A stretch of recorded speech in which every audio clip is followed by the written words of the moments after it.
कुमार और रविशंकर द्वारा एम्प्लॉयर को बहुत प्रताड़ित किया जा रहा है। ऑलरेडी लोगों ने कंप्लेन उनके ऊपर में कर रखी है, जिसका ईएसआईसी ने संज्ञान लेते हुए उनका ट्रांसफर भी किया है 22 जून 2026 को। एक कंप्लेन की कॉपी है और जितने भी लोग हमारे साथ में बैठे हैं सब पब्लिक ग्रीवेंस के लिए ही बैठे हैं, सब शिकायत लेकर के ही बैठे हैं। ऑटो प्रोफाइल से रविशंकर जी ने इन्होंने रिटर्न कंप्लेन किया है सेंट्रल विजिलेंस कमीशन और रीजनल डायरेक्टर को 35 घूस के रूप में मांगा गया रविशंकर के द्वारा। कस्तूरी बानी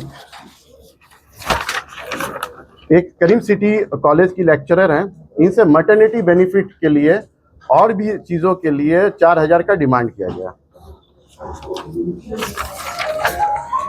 होटल कर्नेल सिंह से 60,000 रुपए की डिमांड की गई है रविशंकर और सचित कुमार के द्वारा। कर्नेल सिंह के ऑनर यहाँ पे बैठे हुए हैं। आईपी एक कंपनी के कार्यरत एक आईपी हैं, जिसको ईएसआईसी अपने भाषा में इंश्योर्ड पर्सन कहती है, ओम प्रकाश राव, ये बैठे हुए हैं। 7,000 रुपये इनके फैमिली अपडेशन के लिए पैसे मांगे गए हैं। ये वीरेंद्र जी को ईएसआईसी कोड नंबर सचित कुमार जी ने क्या नाम है कंपनी का, वी इंटरप्राइजेस में इनको कोड नंबर 8,000 रुपये में दिए गए हैं। और इनके पास में 100+ एम्प्लॉई हैं। जब भी एक कोई काम के लिए जाते हैं ब्रांच ऑफिस गोलमुड़ी, उनसे हमेशा पैसा की डिमांड की जाती है। ये जनहित का मामला है, सीरियस मामला है, और आप लोग पत्रकार बंधु ही इस जनहित का मामला को जितना ऊपर ले करके जाएंगे तो जन कल्याण का एक रास्ता और एक मार्ग खुलेगा।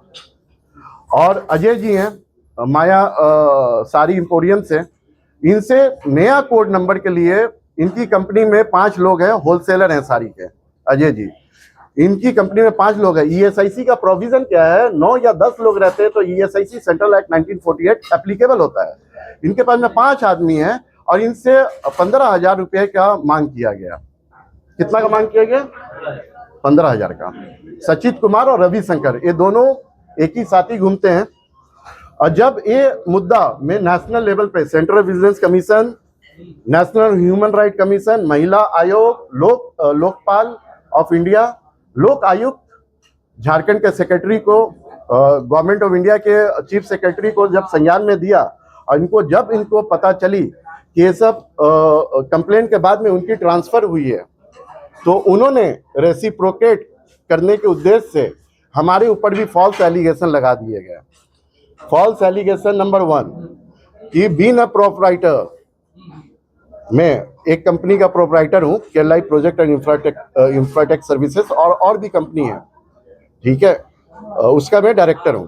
तो मैं जीडीएन कंपनी में नौकरी कैसे कर रहा हूँ, ये प्रोविजन है नौकरी का जो आप यहाँ पे देख सकते हैं। और मेरे रिश्तेदार हो या शुभचिंतक हो, जो मेरे पेरोल पे बैंक पेमेंट के द्वारा भुगतान ले रहे हैं सैलरी का, वो हमेशा मेरे स्टाफ में काउंट होंगे लेबर लॉ के हिसाब से और ईएसआईसी सेंट्रल एक्ट 1948 के हिसाब से। इनकी कंपनी में मैं कार्यरत हूँ, इसलिए कि ये टाटा ग्रुप के वेंडर हैं। कॉन्ट्रैक्टर सेल में गेट पास के लिए आपको हमेशा ईएसआईसी की जरूरत पड़ती है, क्योंकि ईएसआईसी के बिना आपको गेट पास नहीं मिलेगा। और मेरे ये तो मैंने आपको बता दिया। दूसरे, मेरे फादर को जब मैंने जनहित का मामला उठाया तो मेरे फादर किसी कंपनी में कार्यरत हुआ करते थे 2004 में।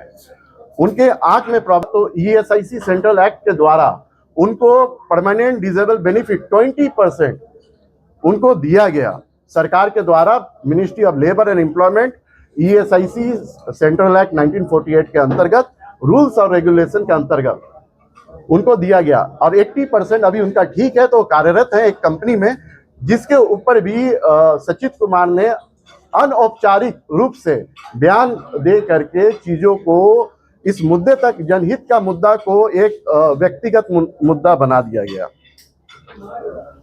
और मेरे एक आईपी हैं प्रभात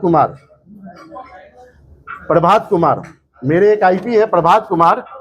ये प्रभात कुमार का एक्सीडेंट को उन्होंने फेक बताया है, without CCS permission, without regional director और विदाउट उच्च अधिकारी का परमिशन को लेकर के। अगर वो फेक था तो ईएसआईसी रीजनल ऑफिस और हेड ऑफिस ने इनका एक्सीडेंट केस को अप्रूवल कैसे दिया ये